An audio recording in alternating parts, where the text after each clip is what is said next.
It's home improvement day, and I want to go over, do a quick video of what I'm upgrading in the house. Hello everyone, it's Russell Cantrell with Zeitlin Sotheby's International Realty. Today, I am going to get rid of these pendant lights, these drop downs in the kitchen, and I've got a couple sets here, and we're going to go to all LED can lights. We're going to put them in a box or in a square, replace the light above the sink, get rid of that drop down, so we're going to have a nice flat look here in this room. Let's go over to the other room and show you what we're going to do.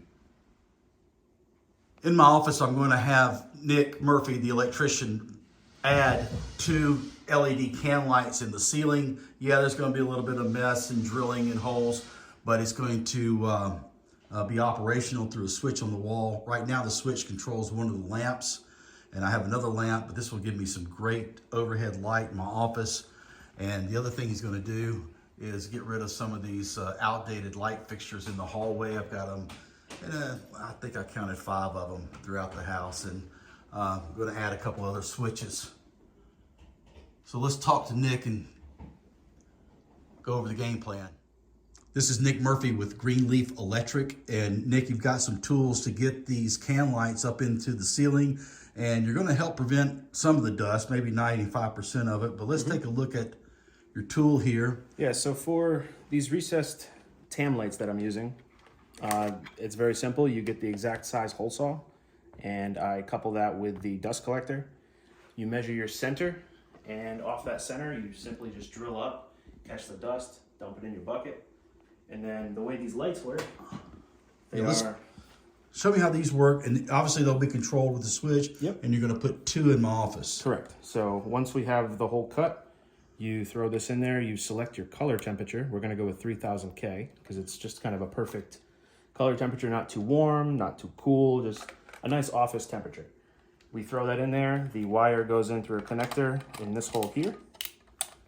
I'll put a connector in there, wire it up, close this up, slide that up into the ceiling, and then once that's in the ceiling, you slide one of these clips in on one side, and it clips into the drywall. The other one would clip on that, and then you just give it a slight push, and it pops right up, and you're good to go. So even if you hit the floor support from above, you've got that wafer to... Yep, you could have a joist right here. You could have a double joist. You could have a plumbing pipe that's really close to the drywall for some reason. HVAC, anything you hit, it's fine because you only have about honestly, it's almost 3/8 of a reveal, so okay, you're perfect. Fantastic. So you're measuring the center of the room, measure that out, figure out where the lights go, and then we'll come back and do a before and after photo. All right, thank you. Nick, how do people get a hold of you? My phone number is 401-207-4984, and you can reach me by email as well at greenleafelectrictn@gmail.com. Now, obviously, we're in Franklin. So what geography do you work? Well, first of all, there's no job too small. So anything you need from 1 light to 100 lights, 100 switches, doing entire barns, anything like that I can do. And as far as the area, I've worked all the way down in Fairview and all the way up in Hendersonville. So give me a call, and if I think I can do it, I'll give you an honest price. Fantastic. Looking forward to seeing the end result. All right, to sum everything up, Nick completed the task yesterday of removing the track lighting. We're in the kitchen. He put in the 6-inch LED lights. They're flush mount. And this one, you got a couple of different switches. Over the kitchen table, these 4 in the kitchen, and they got another switch on the sink. Got a little bit of work to do. He did a great job, folks. I've got 1 hole to patch that he had to cut into. And then, of course, I've got to patch that hole where the track lighting was, and then the screws. I got to replace that, and then this ceiling will be painted. Obviously, the electrician's got to come first before patching and painting. If you'll see these brown marks on the drywall on the ceiling, that's the dust that burns off of these halogen lights. So they do get very, very bright. Let's go in the other room and give you a recap of that as well.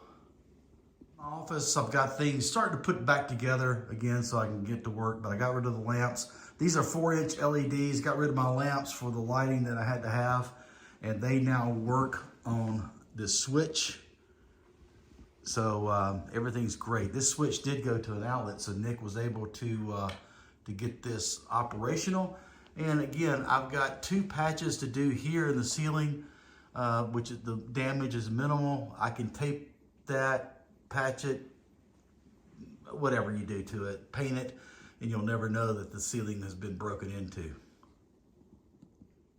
A couple of the finishing touches that we're going to do, and Nick's rescheduled to come back next week. But this timer is a one-time timer for the outdoor lights. This is going to be a motion detector we're going to put in the master closet.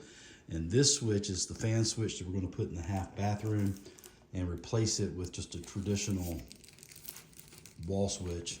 And it's going to have this type of plate on it. So got a couple things to do there. All right, that's a wrap. Nick's going to come out and do a few more things to finish up. But what a great look this is, that update the house, give it a nice, clean, crisp look with LEDs. That should help with the electric bill as well, but also just give a nice modern look and improve the lines of the house. So thanks for watching. Please continue to watch. Please be sure to like, subscribe, follow for more videos about who knows what, real estate, maybe a little bit of cooking, maybe a little bit about Franklin and other stuff. Thanks for watching.